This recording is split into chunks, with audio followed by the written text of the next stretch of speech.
Hi folks, it's Kevin. Just a brief word before the podcast begins.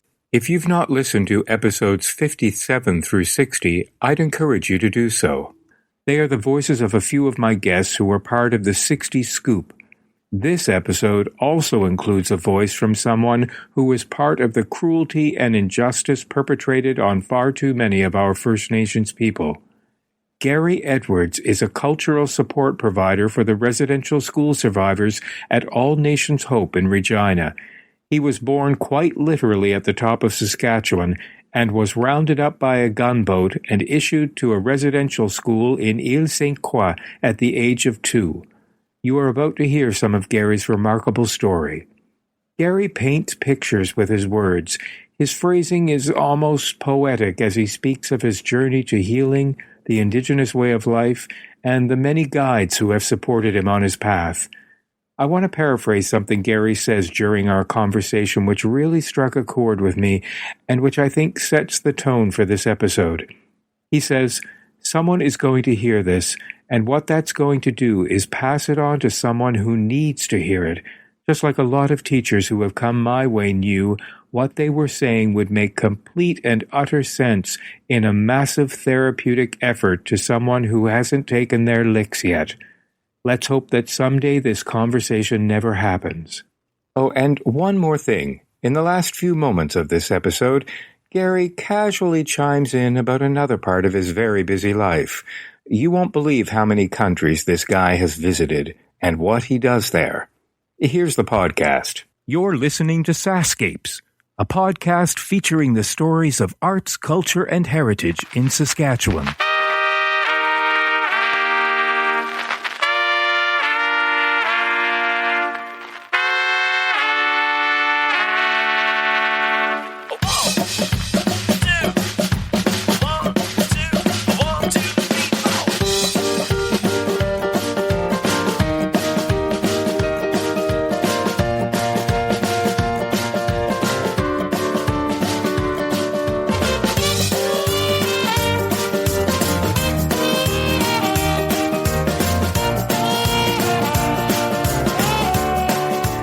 I'm with Gary Edwards in the All Nations Hope building here in Regina. I met Gary, albeit briefly, at the Two Spirit Gathering in Batoche last month. We were gathered under a glorious sky of stars for the opening ceremony of that weekend, and I saw Gary talking to Damon Badger Height from Sask Culture, and I was just sort of observing him as he was talking. I thought, I think that's somebody that I need to get to know and to talk to. You had an energy about you which suggested a fascinating story. So, Gary, welcome to the podcast series. Now I want to get to know all about you. So tell me where you were born, and is that where you grew up? That's it, no. Nice to see you again.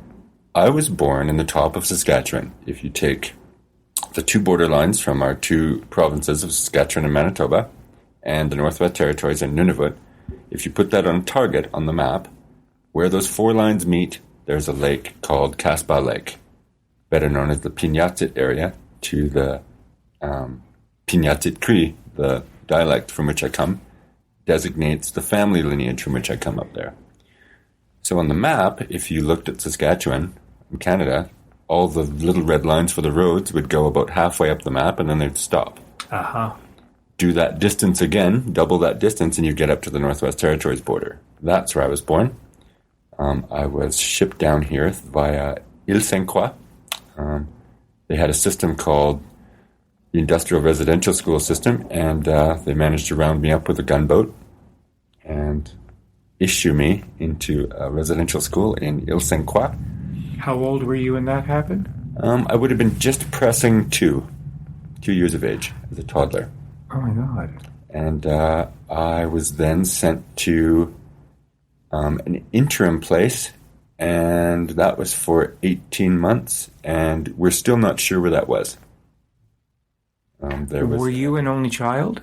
No, I have 3 brothers, and between my mother and her 3 sisters, they had 29 children between them. Wow. Which is an average number for the North when you're out in the bush. Wow, really? And were 21 of them made it through the residential school system. They lost a few, but they made some more. And your other 2 brothers? My other 3 brothers. Other 3 brothers? Yeah, are still up in Casbah Lake. They've never left. But they weren't taken to the residential schools? 2 of them were taken. 2 of them. But 2 different residential schools to Flin Flon. And they subsequently got out. They wriggled away and made it some 4,000 kilometers back home. I don't even pretend to understand what this feels like or looks like. So I'm relying on you to paint a picture. When you're taken away at the age of 2, how aware is your family that that's happening, and do you get a say in the matter? Totally unawares. They had no awareness of what was going on. I would imagine, to say very least, none of the people in that region had ever seen a gunboat before, had ever heard an engine of a motorized, running 60-watt engine on the back of an aluminum boat. Very much a military vehicle, and none of them would have seen or heard any plastic, metal, solenoid from an engine, smelled gas before, nothing like that. It was totally foreign to them. So they wouldn't have reacted as you do when you would know what's happening. If you know the tenure that's going on around you, if there's a sound of a siren in a city, you respond. Most people freeze up. They wonder what they've done wrong. Yeah. If they're involved, what's going to go on. They hit a state of emergency. When you don't if you've never heard that sound before, it might be curious, but it wouldn't get you sitting up straight in your chair trying to notice what your place in society was immediately at all. You wouldn't recognize it. You'd be like a child hearing it for the first time. You'd be sort of odd. But they didn't have to ask anybody's permission to take you? Oh, no. There was absolutely no permission asked at the beginning of the residential school system.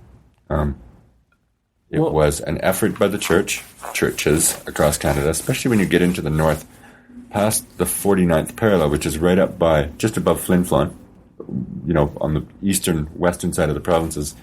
Lloydminster and Flin Flon are fairly balanced. They're joined in by the Churchill River system that goes across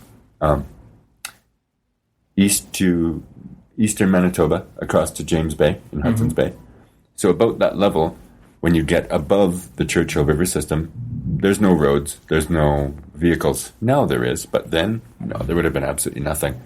There was a remote effort at putting Uranium City in the late 60s, early 70s, which resulted in mercury poisoning for every river in Saskatchewan due to the live silver and plutonium they brought out. Right. That was non-filtered, that leached into every single thing and subsequently brought on diabetes in 80% of the O-type blood natives above the Churchill River system, right up to the Arctic.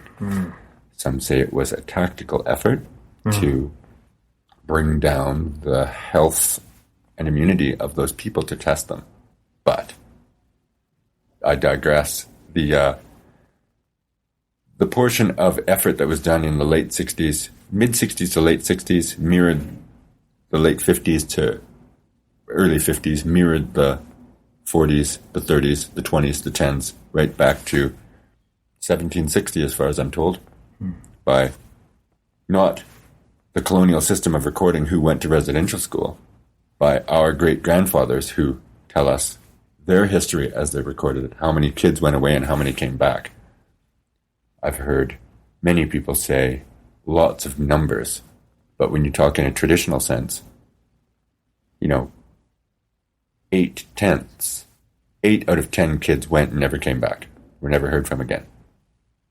Now, that doesn't mean they got through residential school, learned how to be a short-haired English-speaking person in an industrial sense in an agriculture area, doing agriculture as an agricultural family on the reserve. They didn't survive it.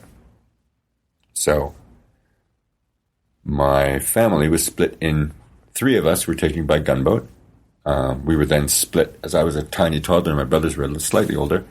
They went to a school in Flin Flon. I was taken to Ile Ste, which was the annex of Sandy Bay, which is now a larger reserve where they gathered a lot of native people around there, a lot of Croix.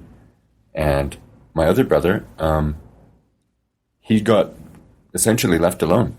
He got taken by the gunboat, and as the day went on, the week went on, where there were 7 to 10 days in our area, streaming across most of the lakes, just finding random native families and taking their children. He got forgotten on a bank somewhere. He managed to stand still as a tree. And there was so much confusion going on with them getting other kids in their gunboat and taking them back to point B, going out from point A. Yeah, he just got forgotten. Got left on a bank somewhere and wandered a couple days home and showed up, and my parents sort of looked at him like, what happened? Where did you go? It wasn't as though we would think of it like a toddler in a family in a cabin out in the frontier. It's not that. These are people living in lodges, in wigwames and tipis that are living on the land. I guess on the land is the best way to put it, or off the grid, however. Right, yeah, right. But they're very much living in a traditional way, which is completely and utterly different than surviving in a modern sense. There's a very, very large split between those two things. And they each have different qualities that go into them that define them for what they are. Did your parents wonder where you were? After a while, there's no one to ask, for one thing. Okay. There's no one to ask in your language. Uh-huh. So there was concern there. But just imagine no one to ask. If something goes missing in a city, you have avenues to find my phone, find my kid, child find, murdered and missing women, 100 Aboriginal-based sources by which to canvass and locate, hopefully, by a grid system, by a strategy to find that object or person or thing. In the forest, you're basically using your own medicine to find your children. And it wasn't above that. They didn't think, look, this big metal boat worth of white people has come and taken my children. They thought all the other things. A bear, a badger, a wolf. Oh. It's very much normal if you stray from the pack, so to speak. Just as many animals as humans take up there for their food is as many humans as animals take. Right. It's not a tit for tat. There's no competition, but on average it happens. It's a regular occurrence. It's not something to fear, but when you're living in the outdoors in forests, it's not quite often, but it's average children, people of ill health will be taken by a lot of animals because first, those animals have an instinctual recognition on the fact that children are helpless for one thing, but that instinct in an animal tells them they're also early in their game. Have not yet developed the seed to become a procreating man, or the method to become a birthing female of the tribe, so to speak. They sense that as animals. They have absolutely no problem. There's no mix-up in that. But they also sense people who are of a disease, of a disease to the point where their system is failing, their immune system will eventually give way. Animals can sense that very easily. Much like when a human will see an animal with a elk with a broken leg, you'll see the others wander by, you'll see their dexterity, and you'll see obviously something that is having more increased difficulty in its movement, will most likely lag behind, will most likely not get to the elevated meadows to feed on really, really rich, good protein grass and roots. It'll probably have to stay in the lower meadows where there's lots of grass, but with lower protein. And eventually will come to some disease that will affect its ability to survive. The way people, I find, interpret this life that we're living in a box society where we're neck and neck with one another, but we've never met one another before. We live a foot away from people in houses, but we rarely talk. We might look at one another and suppose a lot, but it's not a communal existence. It's not a sharing circle. There's a lack of strength, if anything.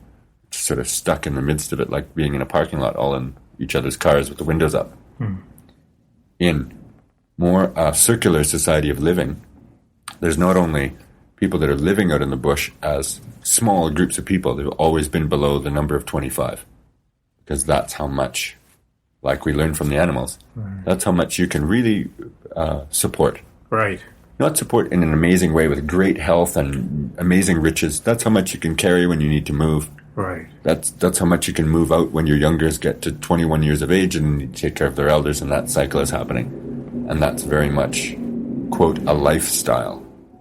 I see the survival system all around me. I definitely know the difference of coming from living into a system of survival. We're constantly utilizing tactics to survive.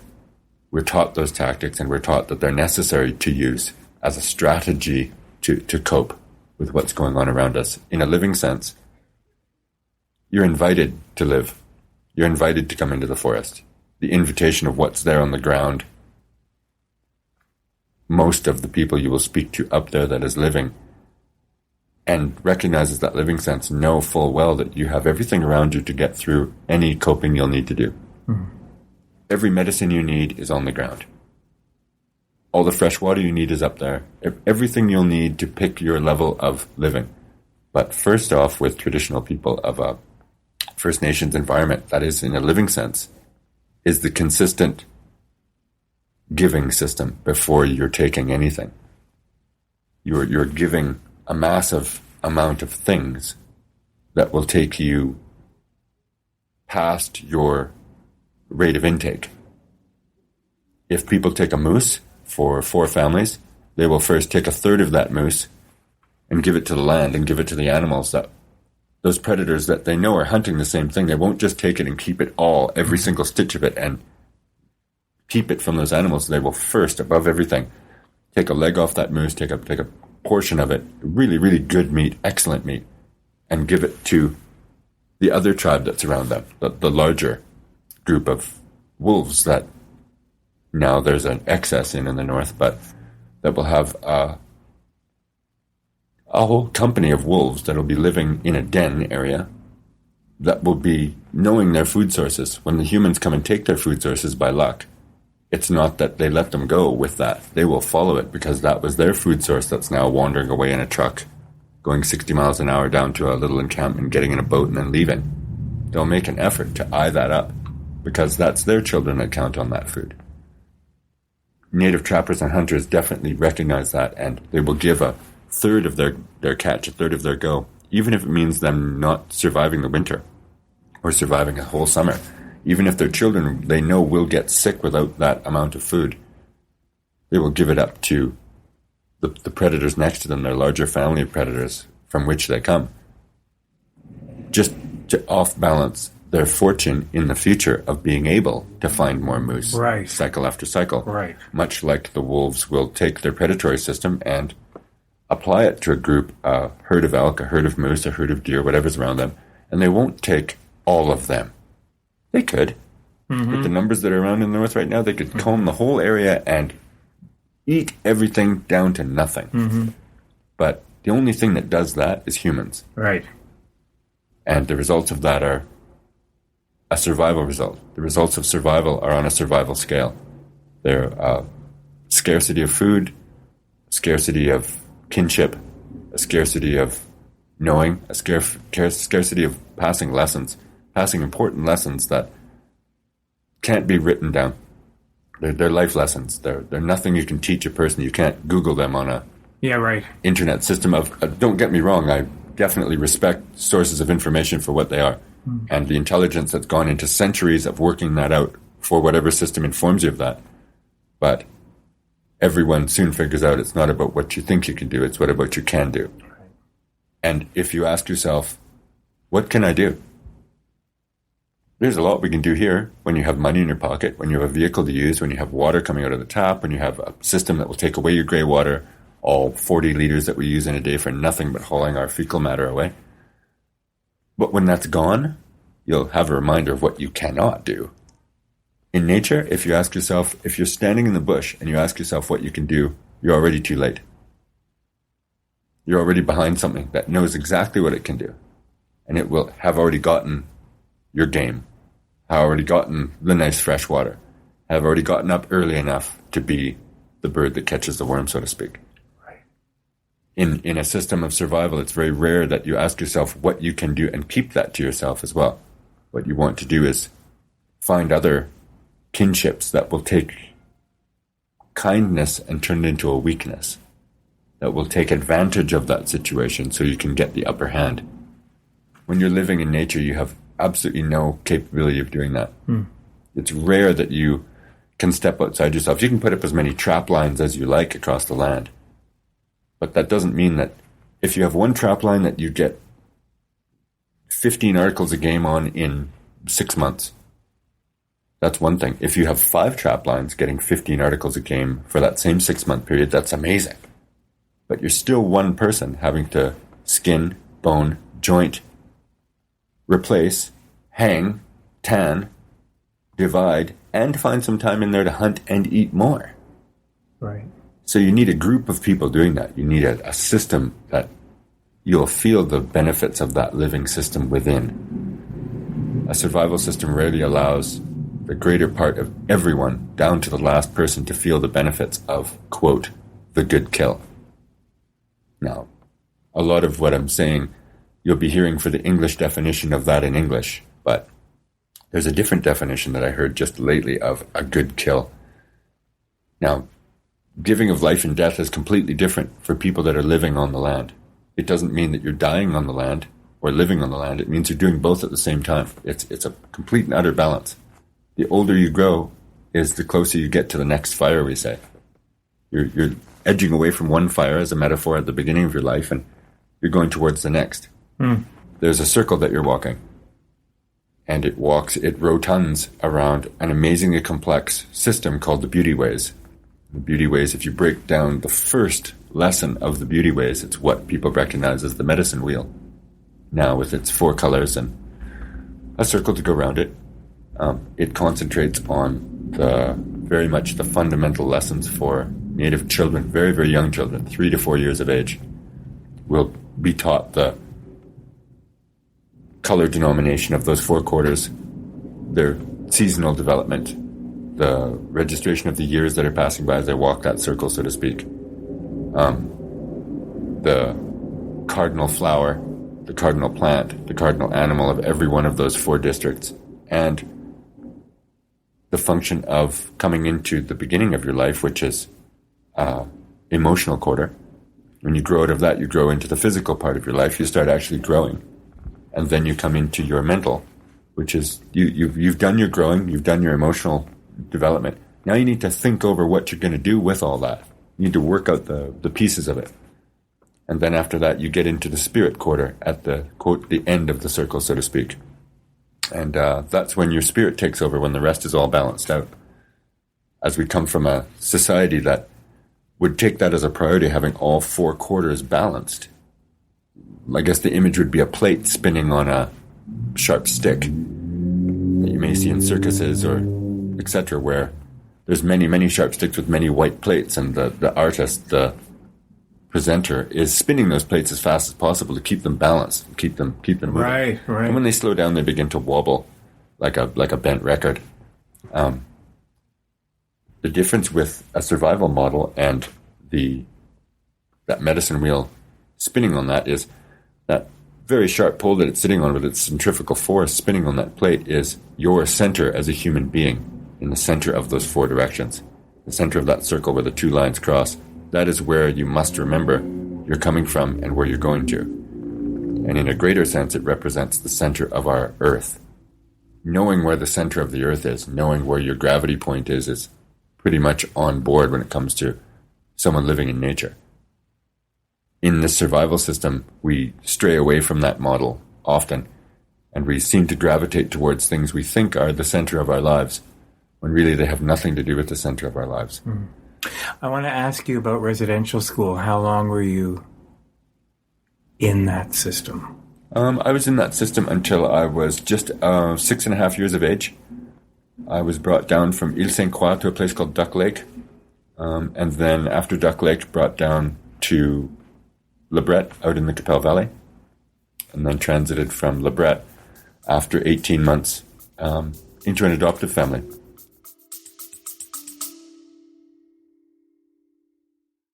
Hey, it's Kevin. I hope you're enjoying the episode so far. Just a quick reminder that the SaskScapes podcast is available for free on your favorite podcast app, or you can stream it from your browser. Check out the show notes for the link. On the SaskScapes homepage, you'll notice something new under the logo called SaskScapes Plus. You can't miss it. There's a big button saying support with a heart icon next to it. I'd love it if you could click on that button and help keep this podcast series going. When SaskScapes launched in May 2014, it was the first podcast in the province celebrating arts, culture, and heritage. In fact, you'd have been pretty hard-pressed to find any Saskatchewan podcasts. So I'd like to think that we paved the way. It's been because of your support that this podcast is now in its 9th year. Okay, that's it. Enjoy the rest of the episode. So from two basically to 6.5. Yep, 6.5 or 7 Pretty years. Formative years. I can honestly tell you they were confusing years. I guess you may have heard stories in other interviews about people coming literally from the forest going to the city. Yeah. Maybe the advantage I had is that I was so young that everything was play still. Right. I'd not been able to formulate ideas that was beyond play. When you're a toddler, that's what you do. Everything's play. Yeah. And as you get a little bit older into your not so toddler, not so kid yet style, Yeah. all you're doing is you're formatting your play to imitate what you're seeing from adults around you. Right. You format war games because you see them in conflict. Right. You format kissing and hugging because you see their love. You format babble because you're seeing them communicate on very serious subjects and communicate directly as adults. You formulate a sense of a higher power, something bigger than us, because you obviously see them praying. You see them in a prayer state. You see them worshiping other things, exhibiting a sense that there's something larger around us. But when I got to LeBret, what began as residential school system was then turning into what they call the 60s scoop, what they call, it changed forms. It went from a residential school system to a industrial school system, and then it turned into a day school system, and then it turned into the part of the 60s scoop that I wish I could say that 60s scoop has stopped, but the percentages in the newspaper that I heard the other day and quoted from Indian Affairs was that, those numbers are still there. Yes. 85% of Manitoba's children in care are Aboriginal. And I think the report I heard, not to quote me on this, not that it matters to this anyways, but it was that over 2,000 children had repeatedly left their adoptive homes or care homes and had been rounded up again only to come back and do it again. So the question really isn't maybe the numbers or the origin of the people or who those people are. It's what makes a child want to run away that bad. That, to me, is not a gravitational place where they know their center any longer. I tried to run away many times. Yes, I was going to ask you, what was your adoptive family like? My adoptive family is absolutely stellar people. They are very much warm and understanding humans that I think, although I've never really asked them point blank, I think it would be sort of an insult to them in some ways to say, why did you do this? I've learned that at the time, I may look at it differently, but at the time, this was the late 60s, early 70s in the world that we know very little about. So you have good memories then of your adoptive family growth? I definitely have absolutely glorious and beneficial memories of my adoptive years here in Saskatchewan and Regina, for sure. But then you mentioned running away. Oh, not from them. Not from them. Okay. No, I was definite in saying that during the residential school system, during that industrial training, the system was in the early 40s and 50s, you'd be trained for an industrial school. When you'd get out of a residential school, for example, I'll use Regina here, you would be coming from LeBret, which would teach you formative ways to be an agriculturalist, be able to live on the reserve and be a farmer. Or you'd get the option to learn, like high school has home ec now and shop tech. Right. They teach you the beginnings to a trade. They would develop a massive trade and then ship the students, the Aboriginal students, not back to the reserve. They'd ship them into Regina to any number of factories around here that are the large red brick buildings that you'll see around here. One of them is Broad Street and 8th, which would have been the John Deere tractor factory. basically I'm getting at the fact that once you're trained to residential school and you have such a heaving spirit that has absolutely no self-respect for it, and you've been traumatized to the point where you're completely numb, you have no idea of your origins, and you're caught between worlds.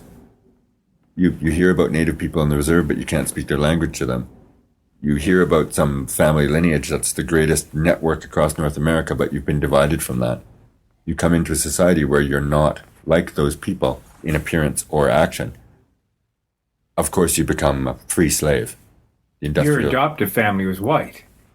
The industrial school system paved the way for residential school kids to come into working for absolutely nothing with no tax number or political representation at all, not being part of Indian affairs, not being part of the reserve, and not being part of this world, not knowing who they were meant you didn't have to pay them.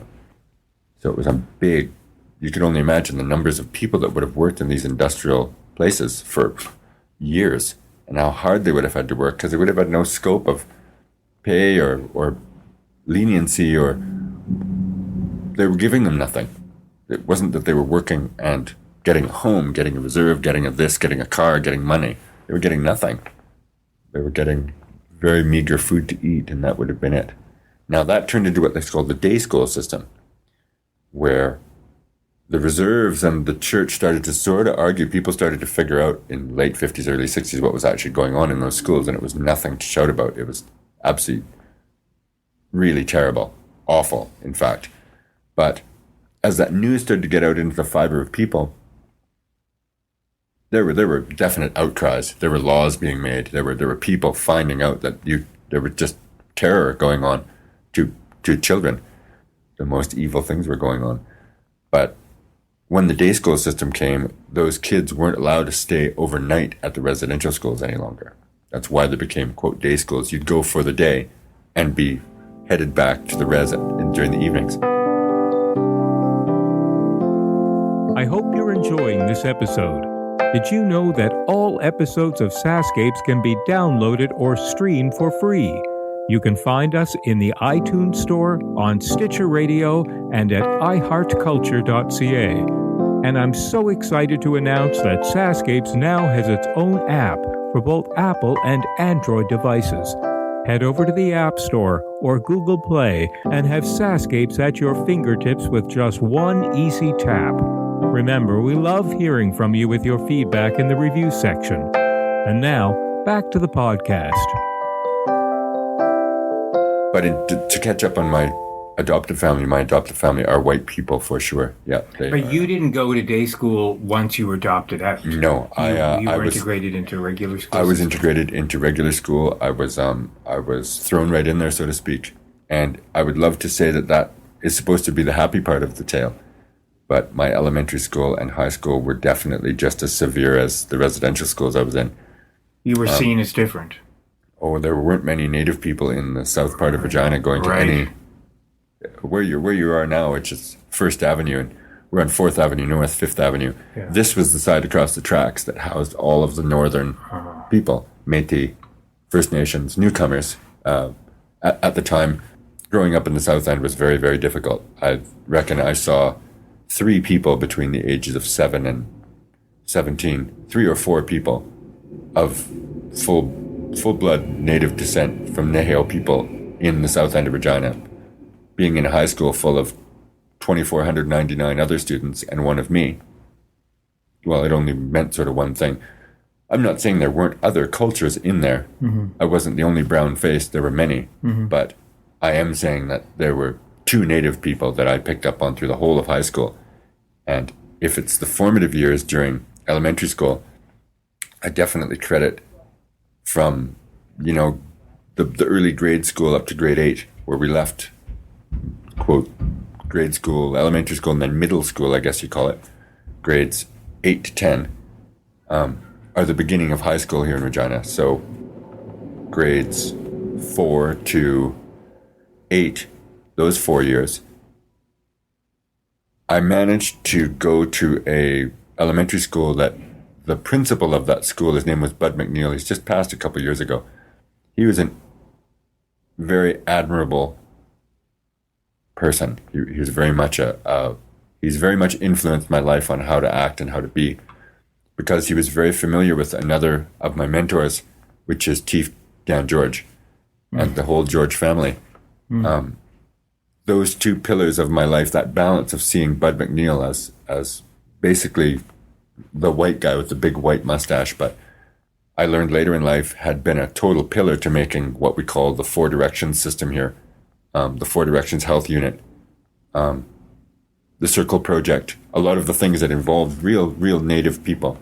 When Native education was needed the most, Bud McNeil definitely stood up and tried as hard as he could to get those mechanisms in, and was in cooperation with lots of traditional families. And when he saw me coming into elementary school, he looked around our neighborhood, and I wasn't hard to not miss type thing. I was definitely a sore thumb. And instead of looking at me and keeping me on the outside, he definitely gravitated to me immediately, right away, and basically told my adoptive parents, all right, I got this. I know, trust me on this one. This will go well. And he really worked with them to do whatever geometry dynamic he could to not protect me at all. He put me right in the center of everything. But every year he would ship over someone from Uganda, someone from Guatemala, someone from Peru, someone from Uzbekistan. And he'd bring them up every couple of weeks. We would have our, at the end of every week, we'd have our class gathering. The whole school would gather in the assembly. Yeah, exactly, the assembly. Bud McNeil would bring up the same people all the time and highlight them for weeks, not just once, for weeks. He would say, here is Mr. Mafumbe, who's still from Uganda. He hasn't changed, although he saw him last week. He's still playing the bongos for you, and I'm going to ask him to do it again. And I never really understood why that was, why he'd bring us up in front of the assembly to show us at length many, many weeks in a row, and then keep going, months and months and months of the same qualities of the same people. Were you one of those people that he brought up, even though you were a child? At one of the particular assemblies, he did bring me up, but it was to highlight the next Native girl who was coming in. He was basically showing there's two of these people. Did you feel a sense of somehow? The only word I can think of is relief. And I mean, if those years were just filled with bad memory, did you feel like, did that give you a modicum of self-esteem, standing in front of the assembly and having another First Nations person come there and join you? Did you feel like, aha, I'm not as strange as you think I am? It had sure been a long time since I'd spoken Cree with someone. And getting a proper greeting from someone my own age was nice to hear. Your cool factor must have gone up. I don't know if it was maybe a cool factor, but I'm definitely not alone here now. And it wasn't in just her and I in our presence. It was Bud McNeil standing behind us waiting for that moment. Right. What a great man. He was definitely someone who very much understood the distances between people. And,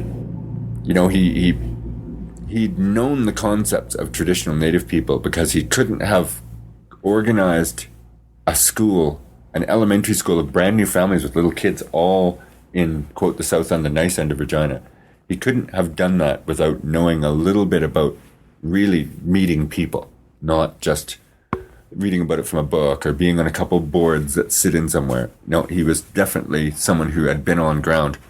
I'd suspect he'd probably come from a rural community. And in his years, at the age he was at when I met him as a kid, must have seen the last of Native people as they were around there as a child. I suspect it's often that I meet people who are now 80, 90 years of age, and as children, their parents would tell them, when we moved out to the farm here, there were teepees over there every spring. Every April, there'd be a family that came here and set their teepee up and would live off the land. They had horses and a cart, and that's what they were doing. They'd gypsy around, and that would have been the last of sort of, I wouldn't like to say a dying breed, but maybe an era of transition, an era of where the most wholesome people became the most outcast when Native people turned into gypsies in Canada. What year are we in at this point? Put it this way, I would say if you were to take someone that would have been like a young person between 10 and 15 and say the mid-30s, early 40s. Yep, they would have seen their parents and uncles and aunts go off to war. They would have seen all the guys leave. And all of a sudden they would have grown up with all of their aunties around them. In that white society aspect of Canada going to war, all of a sudden there's a bunch of women, and that's it in these small towns, especially in the north of all the provinces. Well, of course, traditional Native society being a matriarchal society, right, that would have invited more Native people to hang out at their houses. They would have approached them in the backyard and said, "Wow, you're all ladies. Good, I can totally relate to that. That's how we're trained. It's always the aunties that train, instruct, nurture, etc. The men are out doing things. They have a different time to instruct and different instructions to give in traditional Native societies. The other thing that may have influenced my aspect to Bud McNeil and how he seemed to be an unknown uncle of mine is that one thing you'll know about traditional Native folks is the dynamic that goes into a family is your parents have you as their mother and father.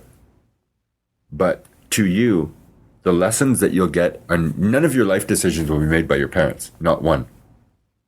They will all be made by your aunties and uncles. Mm-hmm. Every single one of your important things.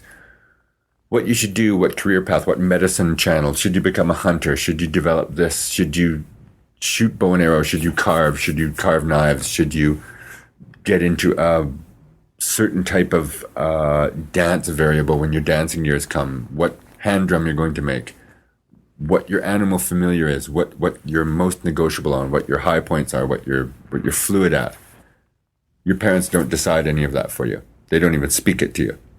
Right. So there's not this family center that has the four squares of the two kids, the female, the boy and the girl for the mother and the father, and that whole square geometry to the family that, by and large, these days is really hard to work out in the survival system. Very difficult to work out and very rarely satisfies what it's made to do, what it's created to do.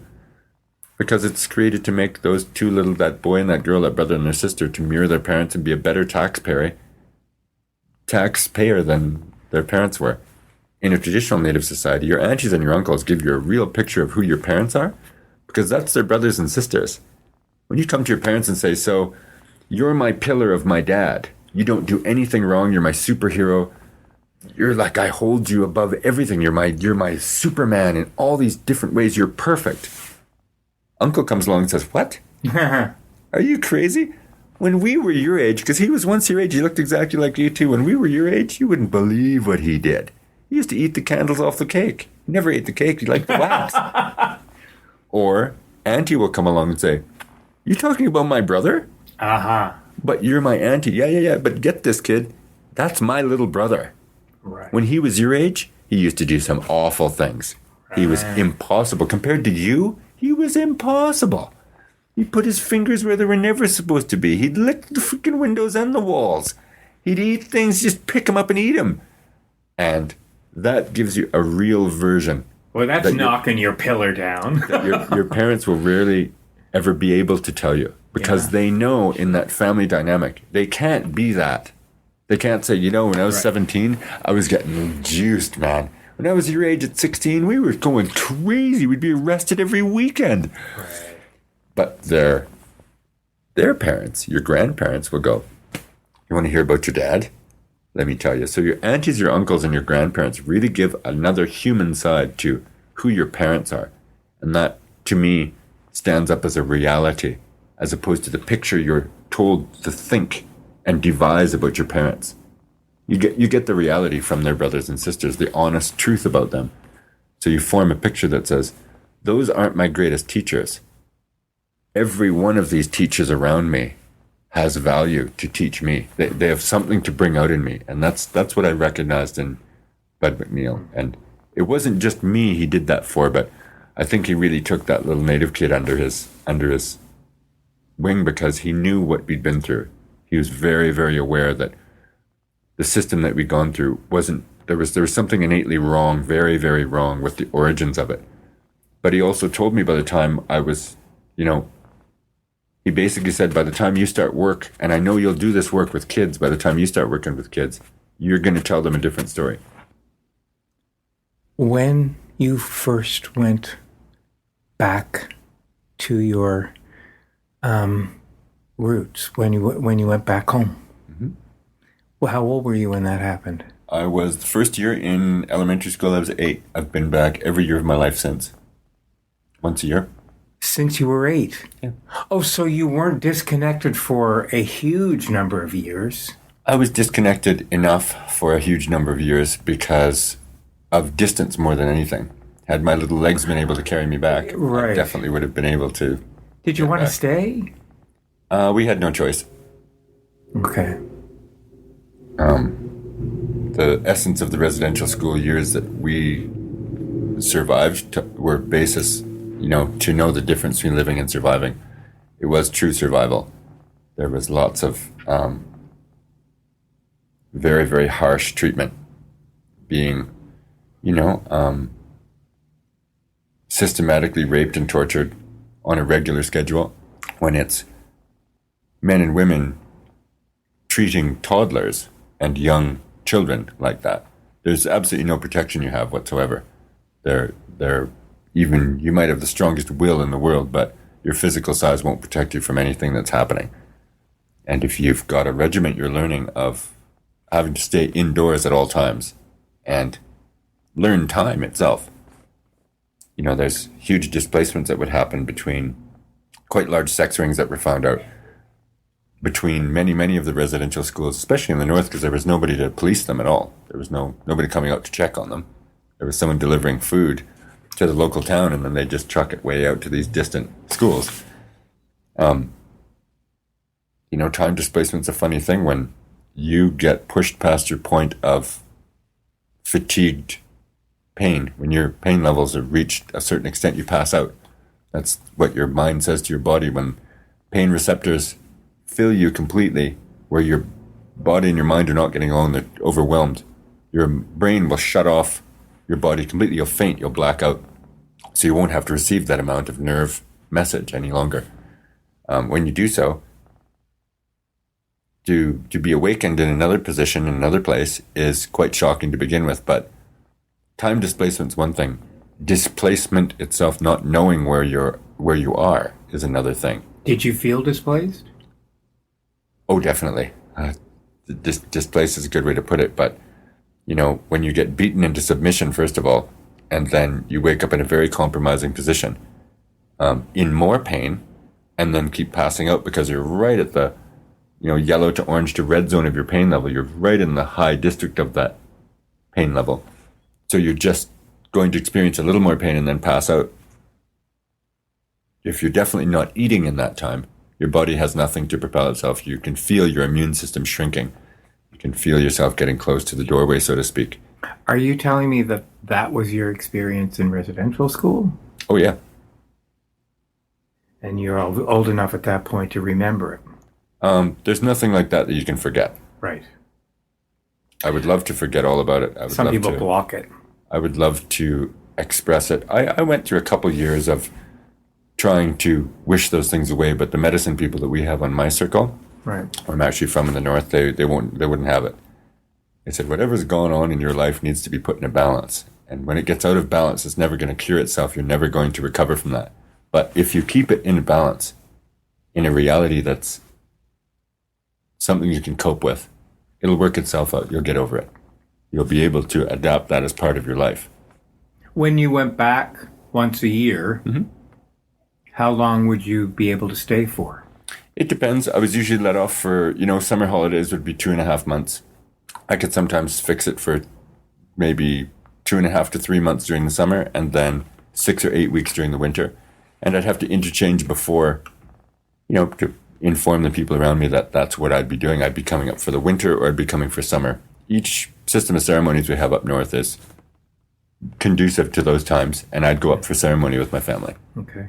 And your adoptive family was mm-hmm. totally cool with that?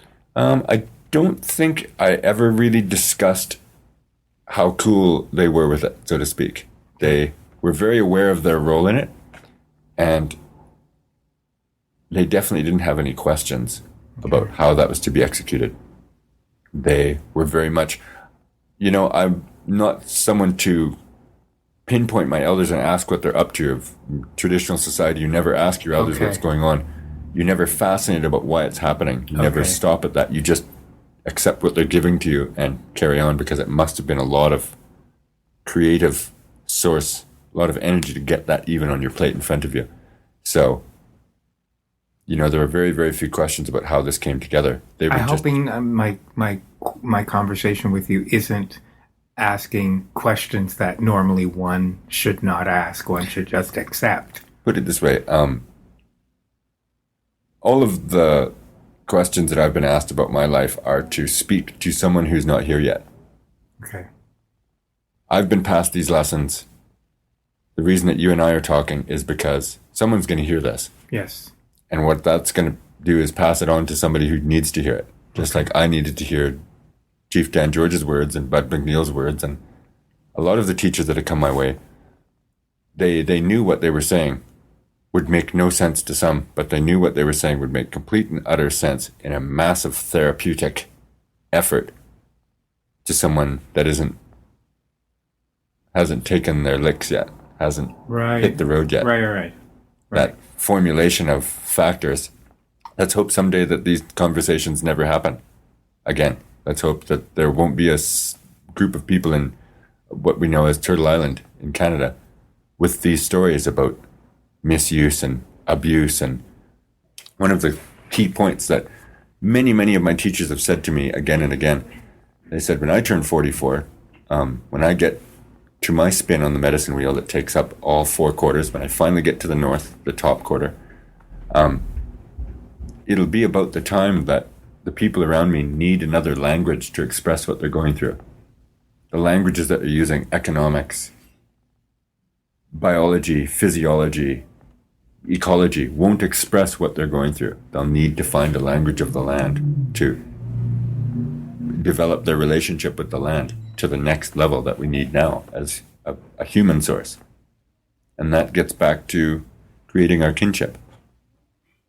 One of those stable points I've taken with me always is that beyond everything else, beyond the differences and appearances and stark dissimilarities between us, you can see it like similarities bring us together as groups of people. There's these similar people over here, but it's always the differences within those similar groups, within that number of similar people, that start making different people, and they make up their next group. It's our differences that strengthen us.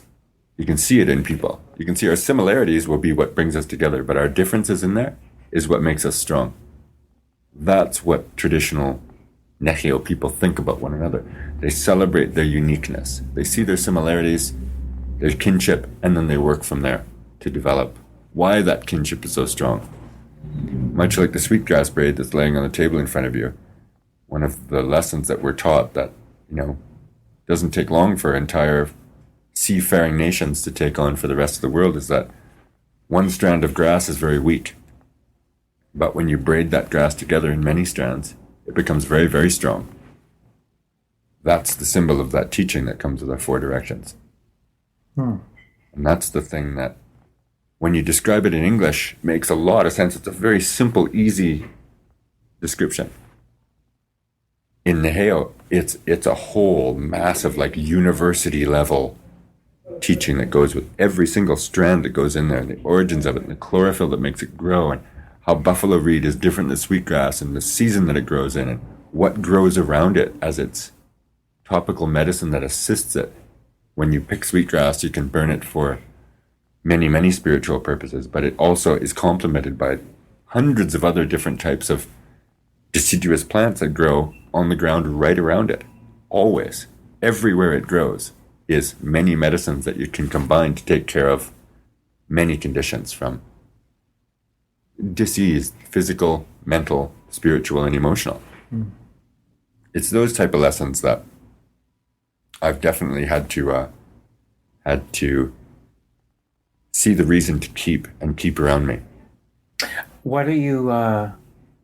What's happening on Culture Days with you guys? Culture Days is the 2nd annual Buffalo Feast, and we are celebrating the fact that in Regina here, which is the center of the RCMP in Canada, people think that CSIS are Canadian CIA, if you will, if you were to compare it to the United States, is in Langley, Virginia, their big headquarters for their supermind. Our supermind for CSUS, as it were, in Canada is here in Regina.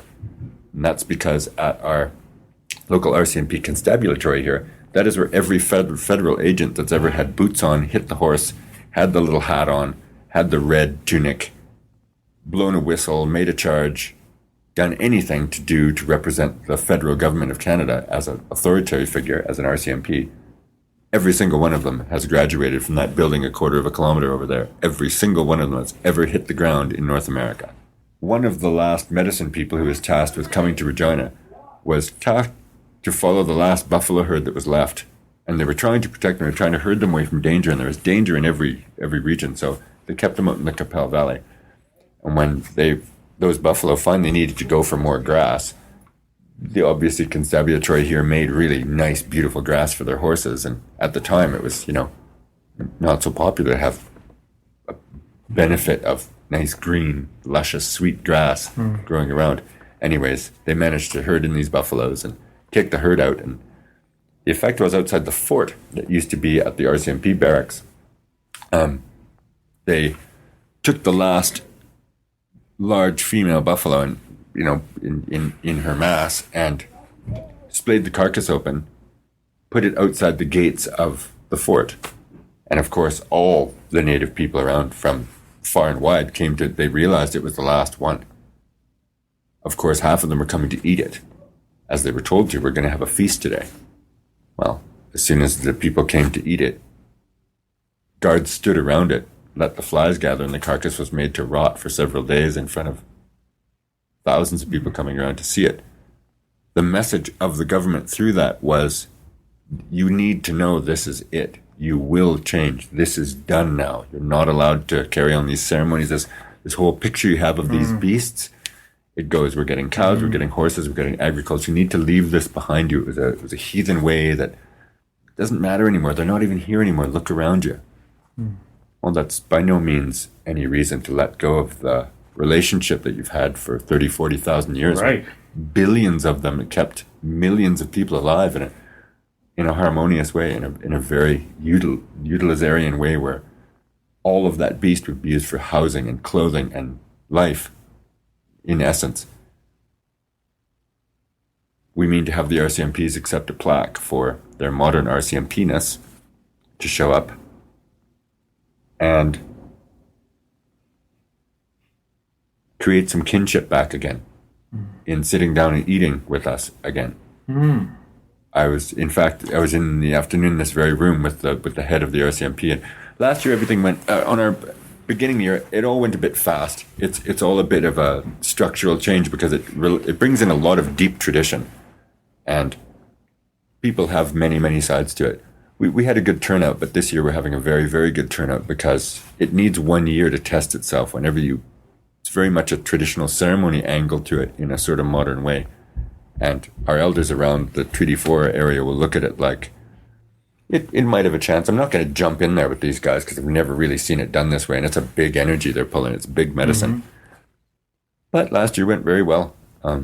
We had those natural symbols, much like we went through you and I in Batoche, with when you cast medicine on the prairies in a medicine place, nature answers. And in the beginning of the morning, it was, a full tornado that came and blew all of our tents to pieces. It was driving sheer rain on a straight, horizontal ankle for 3 hours. The place got soaked. We got rinsed right out. But by noon, it was 35 degrees. And we roasted our elders that day with cooking them. The origin to this ceremony is that it's time to honor those things that we had as the most primary ownership. There's a story that goes with this that is very much the basis of the tradition of the prairies, the medicine line, we call it. And within that medicine line is a prophecy of 4 deliveries of the sides of nature that would keep us going. And one was the white buffalo calf woman and the story that goes with that. But maybe I'll get into it another time. It would be a real pleasure to have you there on the 25th to witness and eat some Pascua Mustos, the origin of life, the bison, which it used to be known here. In that light, not an animal, a herd animal, all of the ways Nat Geo puts it, with the fascinating qualities about its natural state. Right. It was life for the people of this entire continent. And the not just here. RCMP will be there? The RCMP will be there. We will present them a plaque with some of the pictures of some of our leaders of the local Treaty 4 area on a plaque. That picture itself is in the hopes that we can reinstill, when we go into buildings, we see the apology from the Canadian government in glass, as is in this room, in banks and office buildings and corporate areas, where it's usually a picture of the Queen and country and scenes of development. We see pictures that celebrate the people who put the pen to paper for a treaty to allow this to occur. Right. That's the emphasis, not that we were in control to let it occur with our finities, that it was going to make us something, that those people were willing to share it, knowing that nobody can control this. Is everybody invited to attend? Everybody's invited to attend. It's a free event, right? It is a free event, and we will have lots of bison to serve up. We will have sausages and burgers and roasts for the elders. Yeah, everyone is free to come and enjoy some kinship. And sit down. Oh, yeah. And sit down and reestablish what that kinship really is. And it's usually done in silence when you're eating. It's that contentment with one another. It's a very basic element. I don't know if you've ever experienced it, but sometimes when you're sitting down eating with people, you don't need to say anything. That's often the preferable way for me to eat with people. You know a good silent group because they're becoming kin that way. Yeah. It's a very innate need to sit and consume. Not too much, but sit and enjoy that quality for a few minutes after. Just enjoy it for what it is. And that quality from that animal used to be enjoyed from the Appalachians to the Rockies, from the Arctic to Mexico. This is the hide from last year's bison. It is, from last year's bison. Yeah. Wow. There was one for last year. There'll be two this year. And where will this ultimately live, this particular one that we're looking at? We will be lifting the pipe for this on the morning of ceremony when we start this year's bison feast. We will be sitting on it and lifting pipes. Oh. And praying for the continued benefit of that beauty way that it once taught us. Not this time for just native people of the area, for everyone who's native to here now. That's beautiful. We're all in this together now. There's the elder brother and the younger brother. And the elder brother cultures are just sitting around waiting for younger brother to become mature. And he is. But you got to wait. Can't rush him. Again, the circle. Again, that circle. From one fire to another. We're just leaving one fire and going off to the next one. Well, even though we don't have fire here, we've completed one circle in having met in Batoche and then precisely come right back again. From north to south. It's so wonderful to hear your story. That's a little bit of it. Then you get into... I know. Then you get into visiting 225 countries and DJing for electronic music for the last 27 years. Now throw me the good stuff. Yeah, maybe we'll talk about that another time. How many countries? 224, but I've got to count a few again and again. I've been back there a few times. And DJing? Yeah, DJing and electronic music parties when electronic music began. Going to just about every continent in the world. I'm pretty sure every one of them. And doing that large outdoor festival thing. There's a chapter 2 to this podcast. There's a chapter 2 when I definitely left at 16 after becoming a punk rocker from 16 to 18 in the independent punk rock scene that later turned into the techno scene in Europe. That later took me to large festivals that began as 1,500 people that are now 90,000 for 9 or 10 days in most continents of the world. You must know Taryn Cochrane. Oh, yeah. Yeah, there's a few names that we could probably shoot back and forth. Then together. we shall continue a part 2 of this podcast at some point in our future. For sure. Thank you so much, Gary. You're very welcome. Muestas. Thanks for listening. The SaskScapes podcast is created and hosted by Kevin Power for Sask Culture. Funding to the cultural sector is provided through the Saskatchewan Lotteries Trust Fund for Sport, Culture, and Recreation. For more information, visit iheartculture.ca and saskculture.ca. Music for SaskScapes is provided by Saskatchewan-born singer-songwriter Jeffrey Straker. There's no end to the stories to be told. So, until next time...